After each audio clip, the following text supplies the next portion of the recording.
Hi everyone, welcome back to my another video. I hope you are doing great and I'm fantastic by the grace of Almighty Allah. This time I wanna discuss two confused words I have already written in my board. Maybe and maybe. এই দুইটা word আমরা কিন্তু যদি একসাথে দুইভাবে লিখি তাও correct, আলাদা লিখি তাও কারেক্ট, কিন্তু অর্থের ভিন্নতা রয়েছে। আমরা যদি মেবি একসাথে লিখি তাহলে এটা হয়ে যাবে অ্যাডভার্ব, আর এটা হচ্ছে মডেল অক্সিলারি ভার্ব এবং ভার্বের বেস ফর্ম। এইটার মেবি অর্থ হচ্ছে সম্ভবত, পারহ্যাপস, সম্ভবত।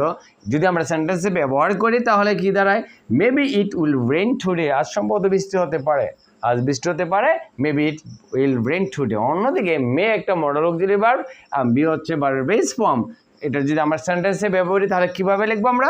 শি মে বি, অবশ্যই এটাকে আলাদা লিখতে হবে। শি